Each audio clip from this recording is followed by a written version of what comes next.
এই ভিডিওতে আমি তোমাদের দেখাবো এমন সব ক্রেজি রেস্টুরেন্ট যার কোনোটা সরাসরি আগ্নেয়গিরির উপরেই, আবার কোনোটা মাটি থেকে 180 ফিট উপরে ঝুলছে।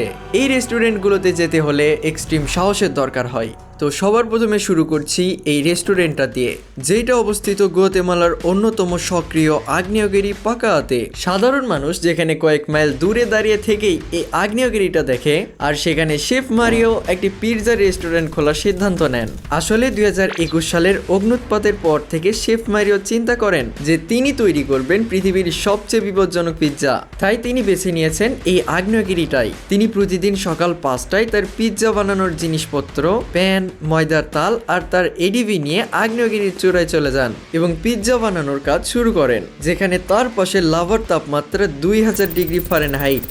শুরুতে পর্যটকরা ভয়েই এর কাছে আসতে চাইতো না, কিন্তু বর্তমানে এখানে পর্যটকরা কয়েক মাইল ট্রেকিং করে ওপরে ওঠেন শুধুমাত্র এই পিৎজার স্বাদ গ্রহণ করার জন্য। কিন্তু এবার আমরা দেখব মিস্টার বিস্টের একটা রেস্টুরেন্ট, যেখানে সে বিনামূল্যে খাবার দিত, আবার খাবার কেনার বিনিময়ে মিস্টার বিস্টই আবার ডলার গিফট করতো তাকে। 2020 সালে মিস্টার বিস্ট একদিনের জন্য শুরু করেছিলেন এমনই একটা রেস্টুরেন্ট, শুধুমাত্র ইউটিউব ভিডিও বানানোর জন্য। তো সে শুরু করে দেয় তার ফ্রি রেস্টুরেন্ট, এন্ড কাস্টমাররাও আসতে শুরু করে দেয়। সব ঠিকঠাকই চলছিল, বাট দিন শেষে প্রায় 20 মাইল লম্বা ক্রেতার লাইন ছিল। তখনও এত বড় লাইন ম্যানেজ করা সম্ভব ছিল না তার পক্ষে। তাই মিস্টার বিস্ট টুইটারে পোস্ট দিয়ে তার ফ্রি রেস্টুরেন্ট অফ করে দেয়।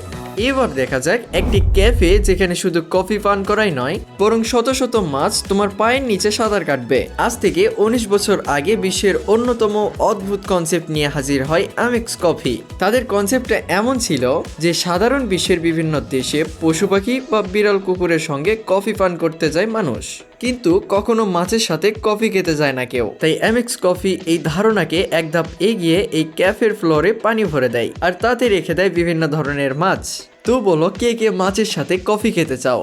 কমেন্ট করো। কিন্তু এর থেকে এক ধাপ উপরে থাকবে এই রেস্টুরেন্টটা, যেখানে একটা ডাইনিং টেবিলকে মাটি থেকে 180 ফুট উপরে ঝুলিয়ে দেওয়া হয়, আর সেখানে বসে 22 জন গ্রাহক একসাথে খাবার উপভোগ করতে পারেন। তবে সাবধান, যে হাত থেকে চামচ পড়ে গেলে ফেরত পাবে না আর। যদিও এটা প্রথমে বেলজিয়ামে শুরু হয়েছিল, কিন্তু বর্তমানে বাংলাদেশেও এই রেস্টুরেন্ট আছে। তুমি যদি এক্সপিরিয়েন্স করতে চাও তাহলে তোমাকে যেতে হবে কক্সবাজারের সুগন্ধা পয়েন্টে।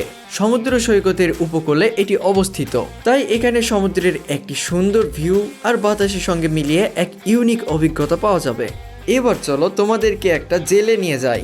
ভয় নেই, যদিও এটা একটা আসল কয়েদিদের জেল, কিন্তু তবুও কয়েদিরাই সেখানে রেস্তোরাঁ খুলে বসেছে, আর পর্যটকরা সেখানে গিয়ে কয়েদিদের হাতের খাবার খেতে পারতেন। আসলে এটি অবস্থিত বলিভিয়ার সান পেড্রো জেলখানায়। কোনো গার্ড বা নিয়মের বালাই নেই এখানে। অনেক সময়ের বিতর্কিত জেলখানায় যেখানে গার্ড বা কঠোর নিয়মকানুন নেই বললেই চলে, এখানে ভিতরের বন্দিরা প্রায় সবকিছু নিজেদের নিয়ন্ত্রণে রাখে। আমার মাথায় এখন একটা প্রশ্ন ঘুরছে, তাহলে পুলিশেরা সেখানে কি করে? এমনকি এখানে বাজার, দোকান, রেস্তোরাঁ ইত্যাদি ব্যবসা চলে কয়েদিদের ইশারায়। কিন্তু দিন দিন অপরাধ বেড়ে যাওয়ার কারণে এটি বাইরের মানুষের জন্য 2009 সালে পুরোপুরি বন্ধ করে দিয়েছে সরকার। অন্যদিকে এই রেস্টুরেন্টটি হাসপাতালের থিম নিয়ে বানানো হয়েছে, যেখানে ওয়েটার্সরা নার্সের পোশাক পরে খাবার সার্ভ করে থাকেন, আর যাদের ওজন 350 পাউন্ডের বেশি তারা এখান থেকে ফ্রিতে খেতে পারেন। আর অদ্ভুত ব্যাপার হলো, এই রেস্তোরাঁ থেকে খাবার খেয়ে অন্তত 2 জন মানুষ হার্ট অ্যাটাক করে মারা গেছেন। একটি ঘটনা ছিল যেখানে একজন গ্রাহক ট্রিপল বাইপাস বার্গার অর্ডার করেছিলেন এবং সেটা খেতে খেতে গ্রাহক হার্ট অ্যাটাকে আক্রান্ত হয়ে সোজা হাসপাতালেই তাকে নেওয়া লেগেছিল। আর খাবারের ভয়াবহতা বোঝাতে জন বাসু তার রেস্টুরেন্টে একজন মৃত কাস্টমারের অবশেষকে সাজিয়ে রেখেছেন সতর্কবাণী হিসাবে, এবং এই বিষয়টি আন্তর্জাতিক মিডিয়াতেও আলোচিত হয়েছিল।